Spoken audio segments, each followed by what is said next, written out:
Good morning. It's Saturday, March 2nd, and today I'm going to talk about a couple of things, a couple of important items that we should discuss, and I think this is a way to do it. So in any event, the first thing I want to talk about is the fact that President Joe Biden and the former President Donald Trump visited different sectors of the U.S.-Mexico border on Thursday because the migrant crisis has become a dominant issue in the 2024 presidential race. Trump spoke about his border security priorities from Eagle Pass, Texas, and Biden met border agents and spoke from Brownsville. And Trump tore into Biden's handling of the immigration situation and leaned on his scare tactics over the border, falsely claiming that the U.S. is being overrun by a new form of crime, which he called Biden's migrant crime. Now, on the other hand, Biden made remarks urging lawmakers to reconsider a bipartisan package that failed earlier this month, and that was in a large part due to opposition from Trump. And the president called out Trump's meddling, but he also asked Trump to work with him on migration. And that I thought was a brilliant move. Come on, Donald, sit down with me. Let's talk about migration. Throw your ideas on the table. Let's see if we can get a cohesive law passed. Let's work together on this. I don't think Trump will deal with that because he's a lone wolf. Do it my way or get out of the way guy. So I don't know what's going to happen with the migration situation. It surely is not going to get better anytime soon. And it is a dominant issue in the 2024 presidential race. So I leave you with that. Biden asking Trump for help, a brilliant move on his part. He has put Trump in a very awkward position. He's asking for help. Trump should be willing to jump at this opportunity, but maybe he will and maybe he won't. Because in Trump's eyes, that is a weakness, and he would be showing weakness if he considered Biden's offer. But many would look at this as the right thing to do. If immigration is such a major crisis, everybody should be willing to help. So Trump is in a hot seat now. Will he help or won't he help? What will he say? Will he ignore the invitation? We'll have to wait and see.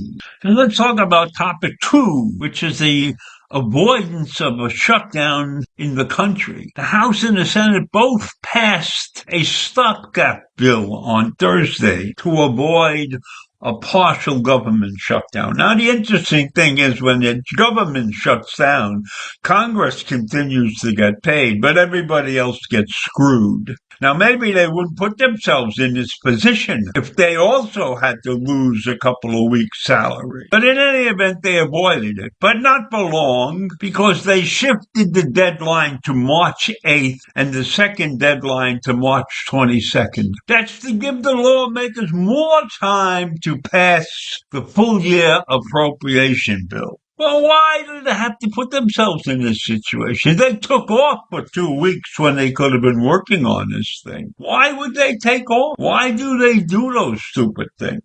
Why do they put themselves in position to have to pass bills like this?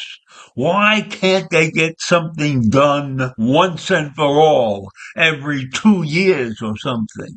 Is that so difficult? Yes, obviously it is that difficult. And it's difficult because you have two parties that are so far apart that they may never come together again. So they give themselves time to pass a full year appropriations. And at the end of the day, when the thing would have expired, they saved a few government agencies. That's a good thing. for the government agencies, but it shouldn't have worried Congress because they were going to get paid anyhow. And when we look and we see that the deep GOP divisions remain, but they deny it. They say that Mike Johnson said he was forced into a position to cut the deal with the Democrats. Why should Mike Johnson, who right now is the idiot Speaker of the House, why should he get himself into a position where he has to cut a deal with the Democrats? That sounds like it's a curse. I have to deal with those evil people, right? That's not the way the country should be run. These people should be friendly adversaries, so to speak. People who have different overviews, but are willing to put everything aside when it comes to handling their responsibilities of this nation. But this is what we have now. Deep divide between the GOP and the Democrats. It's a disgrace that we have reached this point. And I can blame part of this on the past few presidential elections. I leave you with that. A government in a shambles, waiting for the right man to manage to put the glue on the disparate parts of our government. And that's it for that subject. And the latest on the Israeli war. At least 112 people were killed and hundreds of others injured in Gaza on Thursday because the Israeli troops opened fire on Palestinians who were waiting for food. That's according to the Palestinian Ministry of Health. But the Israeli forces claim that it fired on people because the crowds were threatening their troops. And this situation has gotten worse and worse, and aid, food deliveries, and other things have dwindled since Israel launched its ground offensive, leaving many in Gaza on the verge of starvation. So I can understand if they went crazy and attacked Israeli troops if on the brink of starvation and say, what the hell, I'm going to die anyhow. So what are we going to do? This thing could have ended very quickly if the Palestinians had not taken hostages.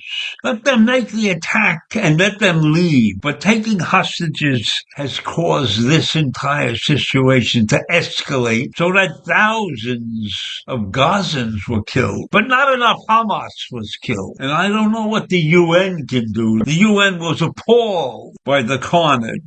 And they want an immediate humanitarian ceasefire and an unconditional release of all the Israeli hostages. But Hamas is not willing to do that. They could have done that right away. They didn't have to take hostages. They didn't have to take women and rape them and parade them naked through the streets. That's not a war. That's an antagonistic condition, thumbing their finger at the world, at Israel, doing the most evil destruction that they can possibly think of. So it's going to end with lots of innocent people dying, but I'm not so sure all those people are truly innocent. So that's what I have to say for this morning. Take care. Bye.